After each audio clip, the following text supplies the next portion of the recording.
Hello and welcome to episode 720 of the official EstablishTheRun.com podcast. My name is Adam Levitan. I am one of the co-founders here at ETR, and today we have a very, very special guest. This is a young man who came to fame by winning ESPN's Dream Job competition. We'll get into that. A young man who has been an actual sportscaster / reporter, not an internet bro, for nearly 20 years now. He is also the man behind a lot of the sick, twisted, perverted, hilarious videos you see us put out on Twitter. He even has his own Wikipedia page. My God, honestly, this guy might end up behind bars one day when they find out he's been doing the videos, but it is indeed our own Dave Holmes. Dave, how's it going today? What an intro. I love how you go from Adam Schefter to Dave Holmes. So next week you get what, like the Boom Goes the Dynamite Kid? Like, where do we go? You're like Benjamin Buttons. You're doing this thing backwards. Okay. I wanted to have Dave on here today because I am constantly asked about working in sports. I'm also constantly asked about the future of sports on TV, the future of sports broadcasting. And I do my best to try to help people when they ask about working in sports. But the truth is, I don't really know anything about real jobs in sports. You know, I know about this stuff from my basement here, but I want to talk to Dave about his journey in the hopes that some of you find value or connect with his journey in some way. Before we get into it today, important announcement: Best Ball season is now officially here. We are excited to announce that we've launched a new Best Ball premium product. It's $39.99 for the whole Best Ball season, aka now until week 1. Contains everything we think you need to draft the best ball teams possible. Head to EstablishTheRun.com for more details. All right, Dave. Everybody wants to work in sports, right? Not everybody. Most young kids, boys that I grew up with, all wanted to work in sports. How did you know that sports was the career you wanted to pursue? Yeah, I was like you. I mean, I was going to be in the NBA. And then obvious lack of physical issue there. That was my problem. So yeah, about 7th grade, I was starting to write mock write-ups. So I would watch the playoffs. That would have been 94, 95. So Jordan comes back and I would just watch the games and write like I was writing for the Cleveland Plain Dealer, Akron Beacon Journal. I grew up in Northeast Ohio.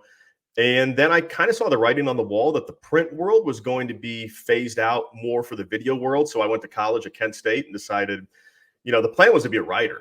And honestly, I'm a much better writer than I am broadcaster. But I knew that was just where it was headed. So I had to kind of pick up the on-camera stuff as it went on. So yeah, 7th grade, I decided to get into sports journalism. High school, I started to phase into the video stuff and yeah, made a career out of it. Well, what made you think it was realistic to actually do it? Because I know a ton of people that say they want to be on TV talking about sports, but wouldn't even know like the first place to start. What was something that made you think this was actually a realistic path? Yeah, it's funny. I mean, in high school, we used to do the little morning announcements, right? You read about the student council thing, and I took it over and turned it into a morning show. And people just started saying, hey, this is creative. It's different.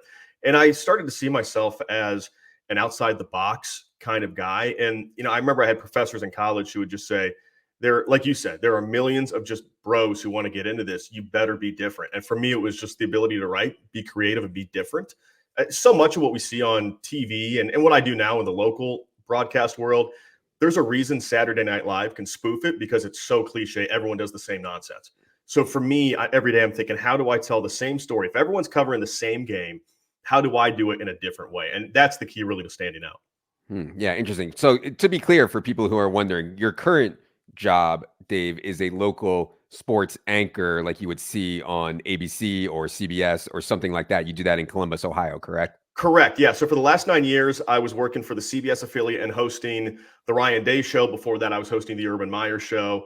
Now I'm at the ABC station in Columbus, full heel turn, as they would call it in the wrestling industry, working for the competition down the street. So yeah, this is my first week there. And so I'll be doing a lot of the Ohio State pregame, postgame stuff. They carry most of the games because that's ABC and Fox. Got it. So people who want to go down this path, like real professional journalism about sports, do you think they actually need to go to college and major in sports journalism? There's a lot of rhetoric out there these days. You don't need to go to college. You don't learn anything in college. Do you think the right path for young people now is go get the sports journalism degree or the broadcasting degree or whatever it is you want to do and take that kind of traditional path? It is. And the unfortunate part is, the Mark Cubans of the world are saying college is overpriced and a waste of time. And they're probably 80% right. The problem is, as long as the gatekeepers keep telling you must have a degree, it's kind of in their hands. I mean, realistically, I could have learned everything I needed to in probably a year and a half, 2 years, instead of making us retake the same algebra, history, all that. It honestly is a waste of time as far as sports broadcast goes. But yeah, I mean, that's the game. As long as the gatekeepers say you need a degree, you need a degree. And Right. there's a lot of important stuff. I mean, grammar, things like that are really important, and you get into it hard in college. So yeah, it is important. But I mean, realistically, it should not take 4 years to learn what you need to.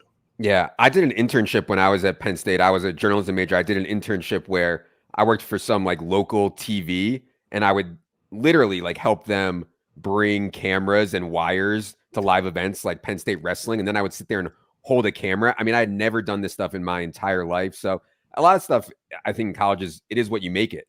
I didn't make a great time of my time at Penn State. I was mostly just fucking off or whatever, and I tried to take the easiest classes and not do a lot. But if you want to, while you're at college, you can certainly learn a lot. I think it's just hard when you're that age. I saw it as I just don't want to do anything and I just want to fuck around. If you actually go in there with the attitude, I actually want to learn a lot, I feel like you actually can learn a lot. So it's kind of is what you make it.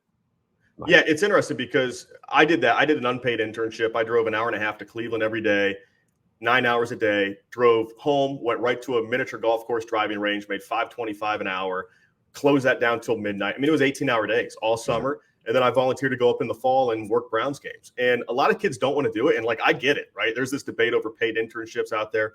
I get it. But I knew that, like we said at the top of the show, everyone wants to do this. So I just, not or being lazy wasn't an option. I just knew, I was just a very average looking guy with above average creative skills. So I was kind of, I was going to have to do whatever it took to make it. And I was willing to do it. All right. Let's go back to, I think it was like 2004, 2005. Mm-hmm. For listeners not as old and withered as us, explain Dream Job. And I'll do my best to explain it here. You can provide more details. Back in 2004, the like reality shows, contest shows were starting to get popular. ESPN launched their version of a reality/contest show called Dream Job. They had 12 people on the show, and they would compete against each other. The winner of the competition would actually get a job as an anchor on ESPN. And this was really popular show. I mean, I remember watching it. It was really cool. Dave was on it in season 2 of this. So is that a good description of what it was, Dave? Yeah, and exactly. How'd you end up there? Yeah. Yeah, it was basically American Idol for sports broadcasting. I mean, everyone's Idol blew up in 01, 02, and then everyone jumped into that game, right? That's when Fear Factor, Survivor, all of it started. So ESPN, I think it was Mark Shapiro was the VP at that point, and he created that and I'd Do Anything. And this was in the era of, what was it, Playmakers and Tilt and all those shows. That ESPN went full entertainment, right? And some of that was good, some of it was terrible. They did Stump the Schwab, a lot of stuff. But yeah, so us, it was 12 people. One got kicked off every week, American Idol style. I walked into an open casting call in Cleveland, Ohio in the fall of 04. And I was expecting I was a senior at Kent State. I thought all I'm doing is getting interview experience. We go in there, they give you a sports trivia quest. It's like a trivia test. It's like 100 questions, and they cut half the people right then. And then you did these essay writing. They cut half the people. You did roundtable debate, right? Hot Take Central. Cut half the people. And I just kept going and going. And then I went to Chicago they took 5 of us out of a couple thousand in Cleveland to go to Chicago. Then they took 5 of us from Chicago to go to New York City. And it just kept going. And then I ended up getting on the show. And 12 turned into 1. And I won a 1-year contract as an anchor at ESPN, a car, some random stuff. But yeah, it was a crazy experience. That's so cool. Yeah. The crazy thing about that time, and I loved Playmakers. If you guys are probably, a lot of you are probably too young to remember Playmakers. This show was hilarious, and it was so good. The NFL actually had to shut it down. They told ESPN to shut it down because they were having guys like doing drugs at halftime. I mean, all kinds of wild stuff about a quasi-reality show about the NFL. Tilt was also a great show. Stump the Schwab, awesome. I loved that show. The thing about the Dream Job was they had, like celebrities kind of were the judges. Like I remember Tony Kornheiser was a judge at one point, LeVar Arrington, Woody Page, Stephen A. Smith. And then they had some big shots at ESPN, some like talent executives at ESPN too. What was the actual Dream Job like experience like? I mean, it seems like a pretty high pressure situation. Dude, it was nuts. And the first night on Dream Job, I did like this 5-minute segment, and I crush it. And I land the plane too early. And at the end, I said, for Dave Holmes, I'm Sports Center. I get my name wrong. And the whole studio audience just starts laughing. And Stuart Scott's the host, and Stuart Scott's like, come on, dream job. Let's see what the judges had to say. And I was like, thank God this was 2 years before Twitter started, because I would have been memed. I would have been viral. Like, I looked on the message boards back then. It was like old school message boards, right? Like what Reddit was back then. And I was getting destroyed, but at least it didn't live forever, because I would have been just blown up for that. That's so good. So this wasn't like a fake thing. You actually got a job at ESPN, right? This was not just a performance art for TV. You actually got a job at ESPN. Is that correct? Yeah. So then my senior year at Kent State, I was anchoring shows 5 days a week at ESPN. They normally tried to bury me on ESPN News in the nobody watches shifts, which looking back, I was 21 and I looked like I was 14. And it was I still have those tapes. I actually looked at them last week for the first time in a decade. I was so bad. I mean, I was better than the average 21-year-old, but looking back, it's so cringy. But I did get to do high-profile shows at times. I got to do SportsCenter. I got to do shows with John Anderson and Linda Cohn and Scott Van Pelt. Like I did have those opportunities. They tried to hide me for the most part with good reason, but yeah, I still got to do some of the big boys. I mean, so how does that? I'm just curious how it works. Like I'm sitting there watching SportsCenter, and are you reading off the teleprompter? And did you actually write what goes into the teleprompter in that situation, or are you like ad-libbing this stuff for the most part? Yeah, every highlight was an ad lib. So what was crazy about ESPN, especially on news side, SportsCenter was way more pre-produced and clean. But on the other shows like a Baseball Tonight or an ESPN News or NBA Tonight, they would just literally in your ear, the producer would say, hey, the Bulls Raptors highlight is coming. They would grab it off a printer, hand it to you, and you would just cold read it on the air with a shot sheet and just ad lib everything, which is pretty crazy. The rest of it, you'd write everything yourself. So if you're doing like an 11 o'clock SportsCenter, you'd get to work at 3 p.m, production meeting, kind of go over, here's the graphic ideas we have, here's segment ideas, here are the guests. We have Steve Young available, we have Sean Salisbury available. And then you write and research for 5 or 6 hours. So it's, 85% of the job is prep to just do the fun part, which is the on air. I mean, that's what they made you do, right? There's no way Scott Van Pelt is spending 85% of his time writing stuff, is there? So I think Van Pelt does. Now, the word was when I was there, Dan Patrick at that point was the daily anchor of 6, and he was still doing radio and other stuff. The word was Dan Patrick had producers who wrote his stuff in his voice, and then he tweaked it. I would imagine that was the case. I think Van Pelt does his own stuff as far as I know. Yeah. Well, everybody has a writing team, like if you watch any show, Bill Maher or Howard Stern or anyone, they all have an entire writing team. I don't think that's crazy at all. Okay.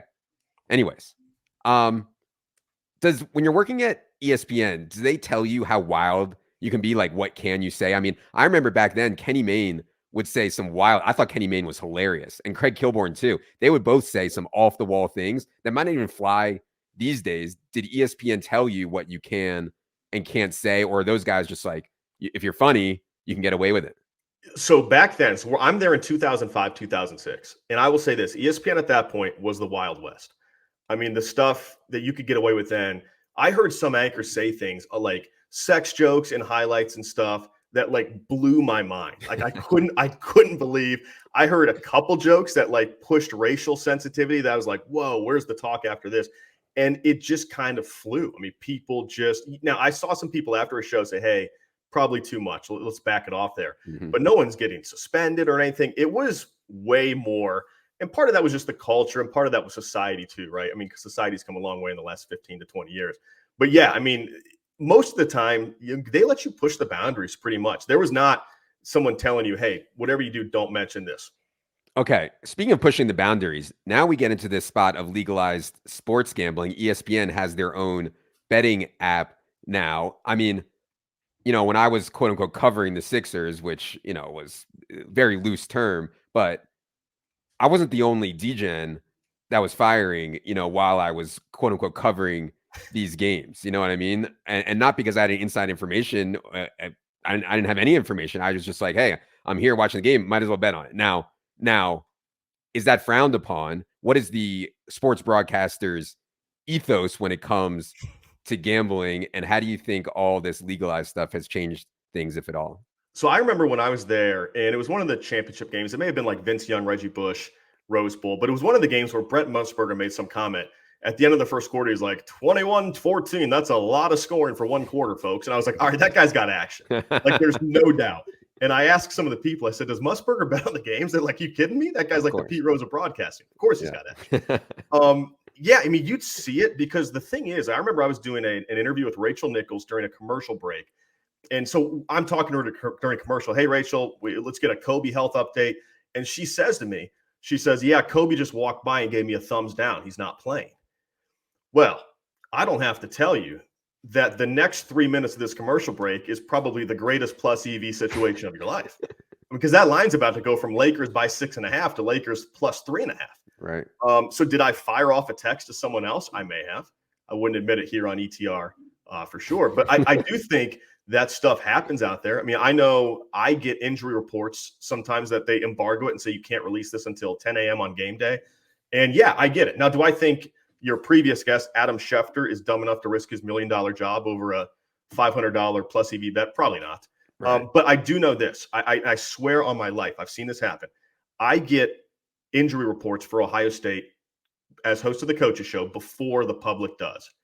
And I look at the lines after I've gotten them, and I'm not the only one. There's about 20 to 25 media members who get this information, and they say you can't release it till Saturday.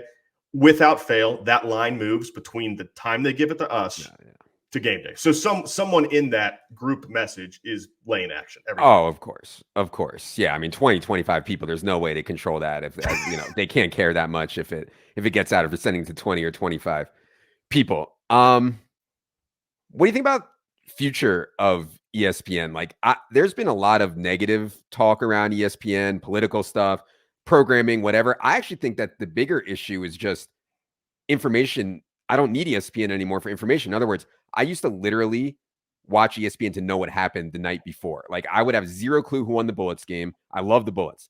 I would have zero clue who won the Bullets game until I literally woke up in the morning and turned on ESPN News. And honestly, I would get so sick of all the, jokes and nonsense on regular ESPN. I would actually watch ESPN News because I needed to know just who won the game and what the scores were and who played well. And now I don't need that because my phone's in my face. Not only do I not need it to tell me, I need my phone telling me who won. They can tell me, I can watch the game on my phone. I can see every single play. I can see every highlight in 1 second. So that's why I don't really watch ESPN anymore. It has nothing to do with anything else. It's just, I only wanted scores. I only wanted highlights. And now I can get that on my phone. So what do you think the future of ESPN and I guess the sports broadcasting industry generally is? What did you want to see? How many points? What Tom Gugliotta and Calvert Chaney had? I love those guys. That's a good guy. That's a good guy. Yeah. So the future, you're absolutely right. So and we deal with that at every level of broadcasting. Is the phone is killing everyone. I mean, the phone is killing everyone because everything is stale by 11 o'clock Sports Center, which is why Van Pelt has gone more guest oriented. The bad beats. He tries to come up with things that you can only get there, and really that's it. I mean, ESPN. I'm with you. I actually liked ESPN News better because it was just a 30-minute package of everything, without all the, the Bud Light 6-pack of questions, all that nonsense they would do. But the problem is, ESPN has now made the decision. They've basically gotten out of the anchor game. They just kind of keep the anchors anonymous. That is a low item on the payroll. It's all rights fees. And if they're going to pay these outrageous rights fees, they decided that they care about rights fees and hot take artists. So, and that's the other thing is, Stephen A. Smith was a judge on my show on Dream Job. He's certainly not the Stephen A. you see on air when you're eating lunch with him at the cafeteria, right? Yeah.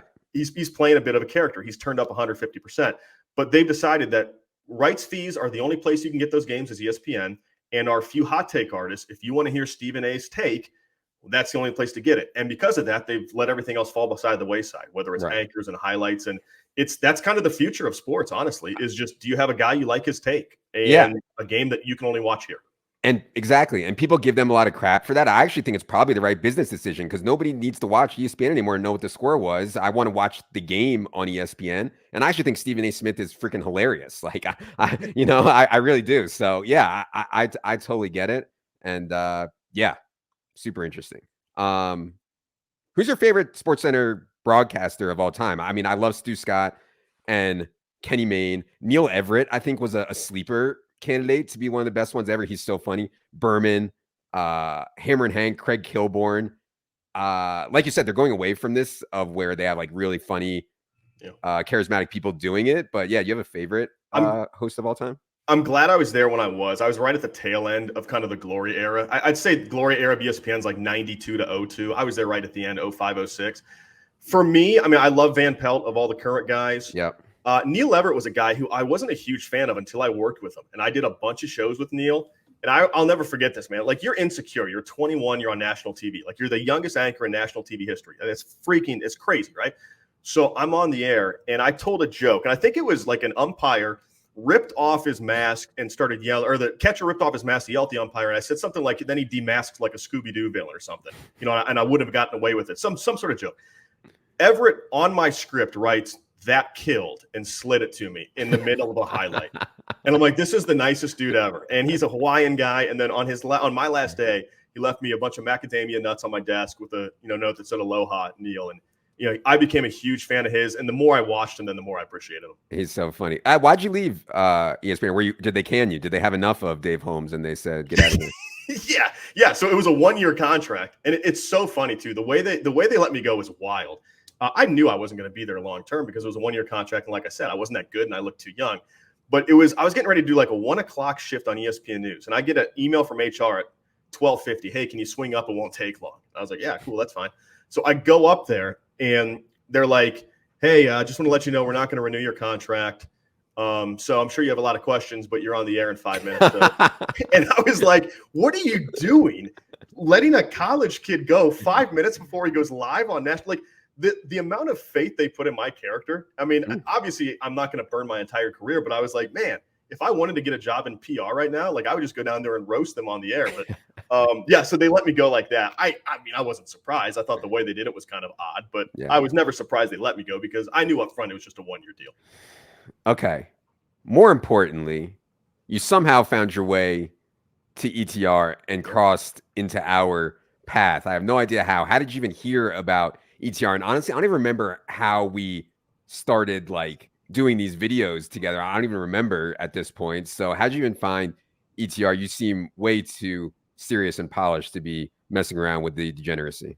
Yeah, so it's funny. A friend of mine was a subscriber, Scott, and he's actually kills it on your golf DFS. He crushes it. But he's a subscriber, and he told me about you. So I started listening to the pods and stuff. I became a fan. And I saw you post on Twitter that you were looking for a video editor. And I was like, I love video editing. That was my part-time job in college to help get me through.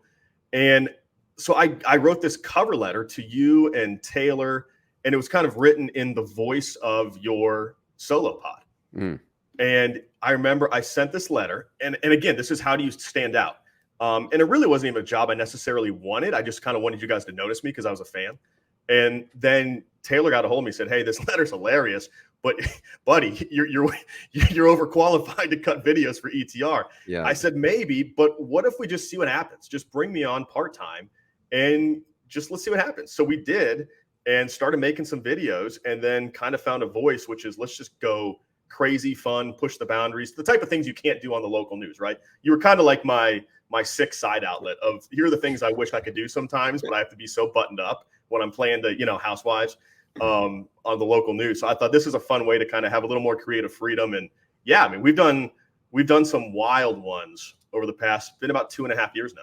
Oh, really, really wild ones. I mean, even some of these videos, like, and I'm willing to do some wild stuff. Some of these videos are even wild for me. Like that the woman at LSU about the how many drinks for how many blowjobs, right? When we turn that into zero.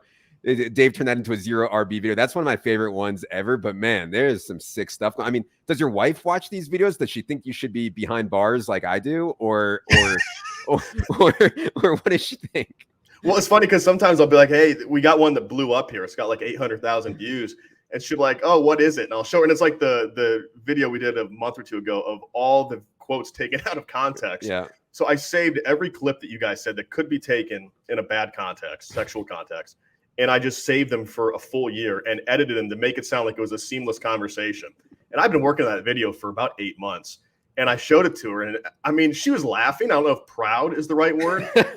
But I mean, some of them are, I mean, they're fun. I mean, the one we did with Hamilton with Alexander Madison, Yes. I think is probably the best thing maybe I've ever done in my career. Yeah.